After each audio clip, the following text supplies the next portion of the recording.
Naghanda ang Israel sa pakikipaglaban. Ikadalawampung kabanata.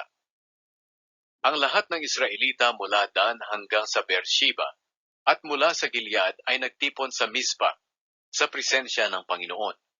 Naroon din ang pinuno ng bawat lahi ng Israel nang magtipon ang mga mamamayan ng Diyos. May 400,000 silang lahat na sundalong armado ng espada. Nabalitaan ng mga taga-Benjamin na ang ibang mga lahi ng Israel ay nagtipon sa Mizpah. At ngayon nagtatanong ang mga Israelita, paano nangyari ang kasamaang ito? Sinabi ng Levita na asawa ng babaeng pinatay. Dumaan kami ng asawa ko sa Gibeya na sakop ng Benjamin para doon magpalipas ng gabi. Kinagabihan, pinaligiran ng ilang lalaking taga-Gibeya ang bahay na tinutuluyan namin. Papatayin sana nila ako, pero ginahasa nila ang asawa ko hanggang sa namatay ito. Kaya dinala ko pauwi ang bangkay niya at pinagputol-putol at ipinadala sa 12 lahi ng Israel.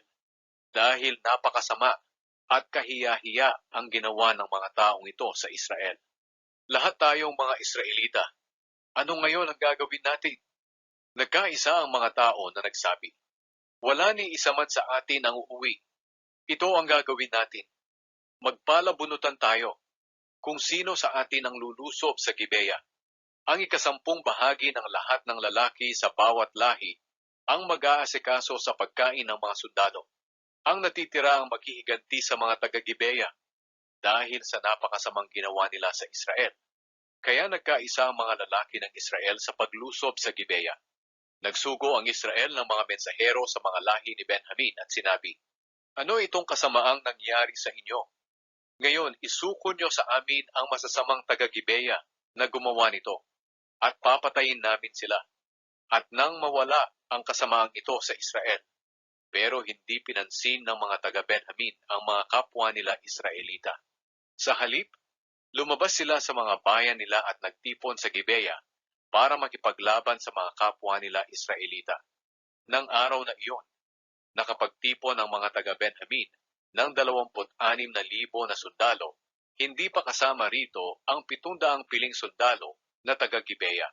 Kabilang sa mga piling sundalo na taga-Gibeya, ang 700 tao na ito na puro kaliwete at kayang-kayang patamaan ng tirador kahit hibla ng buhok. Ang mga Israelita naman, maliban sa angkan ni Benjamin, ay nakapagtipon ng 400,000 sundalong mahuhusay sa pakikipaglaban. Bago makipaglaban, pumunta muna ang mga Israelita sa Bethel at nagtanong sa Diyos kung aling lahi ang unang lulusob sa mga taga-Benjamin. At ayon sa Panginoon, ang lahi ni Huda. Kaya nang sumunod na araw, maagang nagkampo ang mga Israelita malapit sa Gibeya. At pumunta sila sa Gibeya. Pagdating doon, pumwesto na ang mga Israelita para makipaglaban sa lahi ni Benjamin. Naglabasan ang mga taga-Benjamin sa Gibeya para lusubin sila. At sa araw na iyon, 22,000 Israelita ang napatay ng mga taga-Benjamin. Umahon muli ang mga Israelita sa Bethel at umiyak doon hanggang gabi. Tinanong nila ang Panginoon, muli po ba kaming makikipaglaban sa mga kadugo naming taga-Benjamin? Sumagot ang Panginoon, oo, muli kayong makipaglaban. Kaya pinalakas nila ang kanilang loob at muli silang pumwesto sa dating lugar noong unang araw silang lumusob. At nang sumunod na araw, nilusob nila ang mga taga-Benjamin. Pero lumabas muli ang mga taga-Benjamin sa Gibeya at sinalubong ang mga kapwa nila Israelita. At sa pagkakataong iyon, napatay na naman nila ang 18,000 Israelita na armado lahat ng espada. Kaya umahon muli ang lahat ng Israelita sa Bethel at umiyak sa presensya ng Panginoon. Nag-ayuno sila hanggang gabi at nag-alay ng mga handog na sinusunog at mga handog para sa mabuting relasyon. Nang panahong iyon, ang kahon ng kasunduan ng Diyos ay nasa Bethel. At ang namamahala rito ay si Pinehas, na anak ni Eleazar at apo ni Aaron. Nagtanong muli ang mga Israelita sa Panginoon, muli po ba kaming makikipaglaban sa mga kadugo naming taga-Benjamin o hindi na po? Sumagot ang Panginoon, muli kayong makipaglaban. Dahil bukas ay pagtatagumpayin ko kayo laban sa kanila. Kaya pinaligiran ng mga Israelita ang Gibeya. Pumwesto muli sila sa lugar ding iyon. Ikatlong araw ito ng kanilang paglusob. Muli silang sinalubong ng mga taga-Benjamin na lumalabas mula sa lungsod. At katulad ng nangyari sa mga nakaraang araw, may napatay silang mga Israelita. May 30 Israelita ang namatay sa bukirin at sa mga daan papunta sa Bethel at sa Gibeya. Dahil tumakas ang mga Israelita, akala ng mga taga-Benjamin ay magtatagumpay silang muli laban sa mga Israelita. Hindi nila alam na nagpapahabol lang pala ang mga Israelita para dalhin sila papalayo ng lungsod. Nang nakarating ang mga Israelita sa Baal Tamar, pumwesto sila roon habang ang mga nag-aabang sa paligid ng Gibeya ay nagsisilabasan. 10,000 silang lahat na puro piling sundalo ng Israel. Nilusob nila ang Gibeya at matindi ang labanan. Hindi alam ng mga taga-Benjamin na malapit na ang katapusan nila.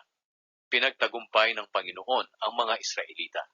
At sa araw na iyon, nakapatay sila ng 25,100 taga-Benjamin na armado lahat ng espada. At napansin ng mga taga-Benjamin na natatalo na sila. Ang detalye ng pagtatagumpay ng mga Israelita. Tumakas ang malaking grupo ng mga sundalo ng Israel para makalusob ang mga taong itinalaga nilang pumaligid sa bayan ng Gibeya. Habang humahabol ang mga taga-Benjamin, biglang nilusob ng mga taong ito ang Gibeya at pinagpapatay ang lahat ng tao roon. Bago sila lumusob, nag-usap muna sila na kapag nakita ng mga tumatakas na mga Israelita ang makapal na usok sa Gibeya, babalik sila sa pakikipaglaban. Ang mga taga-Benjamin noon ay nakapatay ng 30 Israelita, kaya inaakala nilang nagtagumpay na naman sila sa mga Israelita. At nang pumaitaas na ang makapal na usok sa Gibeya, lumingon ang mga taga-Benjamin at nakita nila ang makapal na usok mula sa lungsod. Kaya bumalik ang mga Israelita at nilusob nila ang mga taga-Benjamin.